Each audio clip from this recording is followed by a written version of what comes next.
What's up, guys? Zeus here with another video. Quick reminder, if you do like what you're watching, don't forget to like, comment, and subscribe to the channel if you want to see more of me and my content. Now, it has been a fat minute for me. Like, I can't remember the last time I actually sat down and recorded a video for a bit. Like, I think the last one was when I made that geisha video. And now I just took a break from making videos as a whole. I more or less just started streaming a lot and then recording stream highlights. So sorry for the lack of content and the dry spell recently. It's just I've been really busy with work, and then after that my school. I don't know if this is a common thing for other schools, but my school has this amazing idea of giving me summer homework that I have to do, which is pretty much just like intro level stuff and then into the course I'm gonna have to take in my final high school year.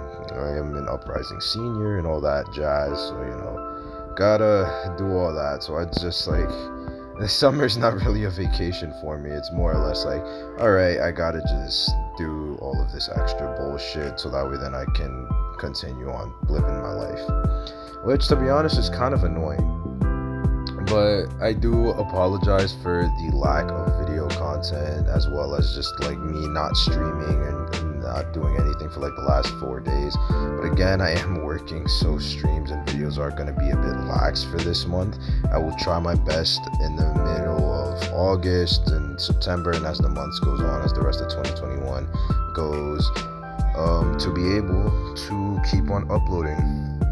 As well, I also do want to try and hit 1K by the end of 2021.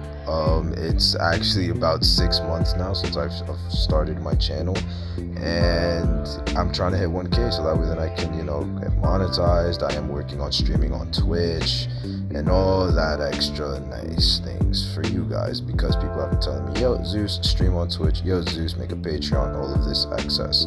So I am attempting and working on doing all of these things, so that way then after that I can do it. But now, with all those minors and all those announcements being made, let's hop right into the video. Now, as you can see, I'm playing Naiad, or Grace as some people like to call her, and overall I just want to give my overall thoughts on her. Right now, Grace is in a very wonky position, because Grace, like most of the hunters that have been released in this meta or in the last few seasons, Grace is a snowball hunter. As in, she is a hunter that heavily relies on snowballing. And what is snowballing?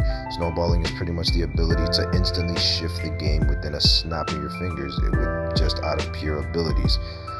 So like, as you can see right here, I'm at 4 ciphers remaining, a fully fed Grace with an acrobat that has no self-heal, and then a batter that's been put on the chair with a priestess that didn't get rescued. So overall, like, you could say like, oh yeah, no, the survivors are not going to come back from this because the snowball effect is going to be too good. It's like Sculptor. If you give Sculptor a good early game, she snowballs, and then after that it just becomes impossible for anyone to do anything against her because she's such a monster at full feed.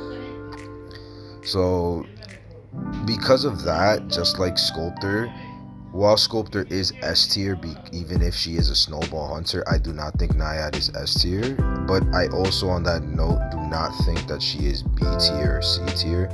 I used to think that, because like the thing with Naiad is that she was a hunter that looked very bad on paper, but when you actually play the character, you realize, oh shit, no, this character is not bad. You just need to practice and take the time to learn her, get down and master all her abilities.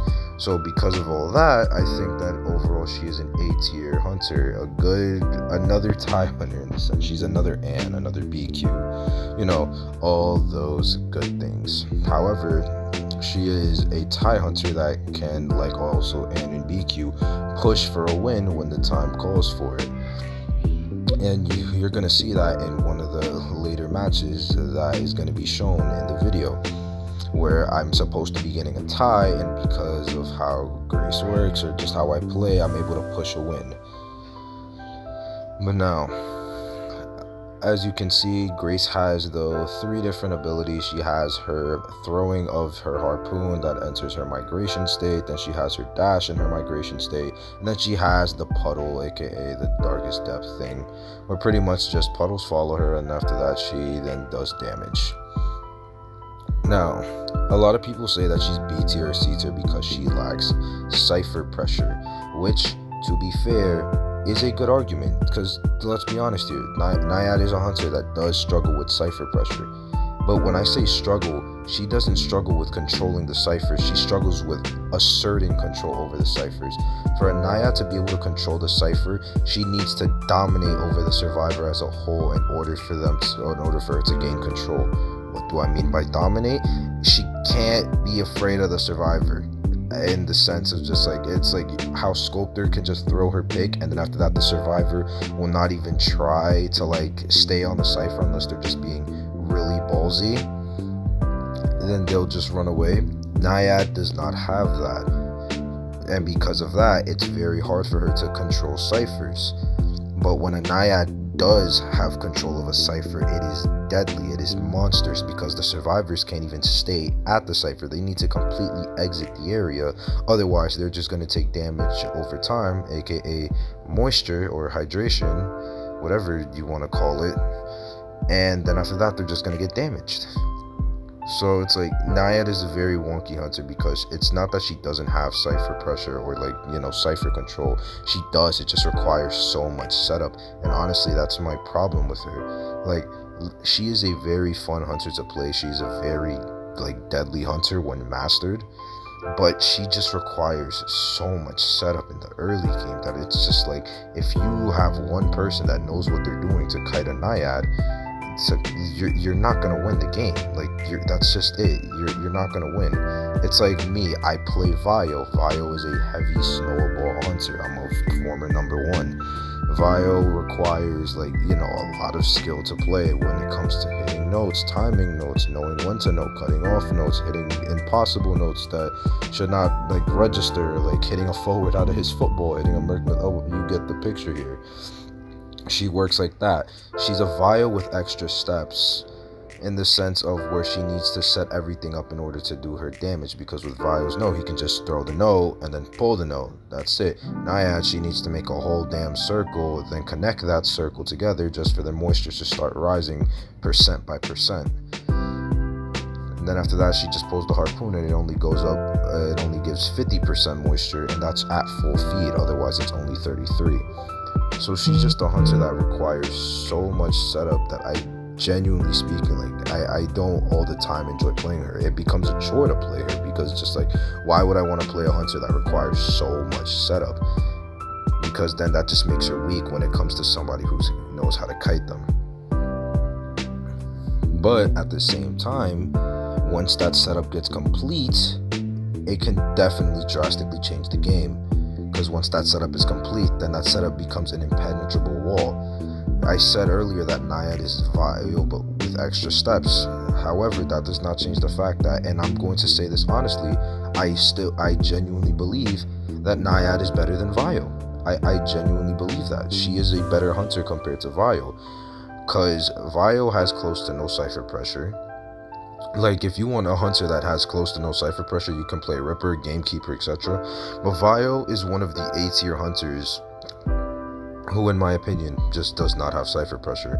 He has very good chase, very good camp, and he can definitely have cipher pressure, but the only thing he's pressuring is with his notes, with his demon notes, which have now been nerfed, which they disappear every, 40 seconds. So, like, it's just little things like that like definitely make changes in the character. While for Naiad, like, I'm continuing on, she just stays there. It just stays, like, she sets up her water, she connects the dots, and then after that they stay there for 20 seconds. And any survivor that thinks about entering it just takes damage. Then after that, if she's in her migration state, she can just dash at you, give you moisture, dash at you again, give you moisture, pull her harpoon in, and then after that, it's an insta down. That's just that, you're dead. There's nothing you can do about that, especially if she makes the area so wide that you can't escape via running or like getting a pallet boost or something, So it just goes with the idea of how do you play Naiad. Honestly, it just goes with how do you play her? How do you go about playing her? And as you see in the games, I played two different builds. I did a downright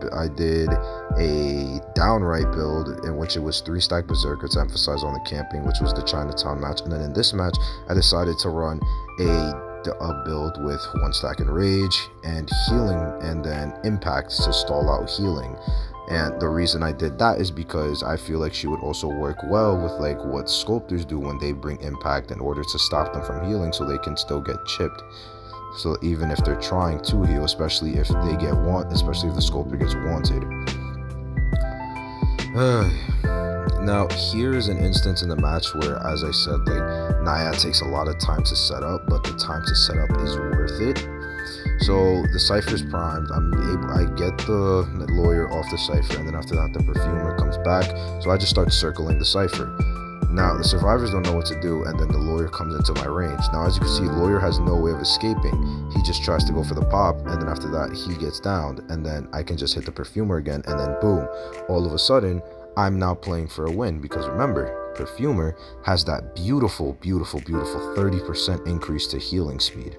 So that means I can take my sweet time with this, and then after that with impact at that, it's an extra 15%, which means that in total she has a total of a 45% healing debuff. So, you know, like impact on her can definitely be an amazing thing.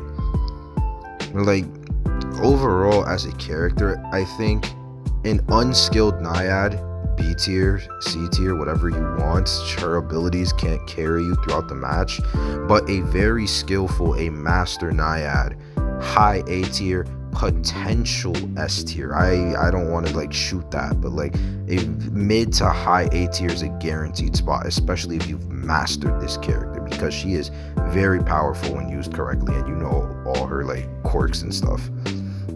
But with that being said, that's going to be the end of the video. I hope you guys did enjoy the longer video. I'm Zeus, and I'm out. Peace out. Love you all.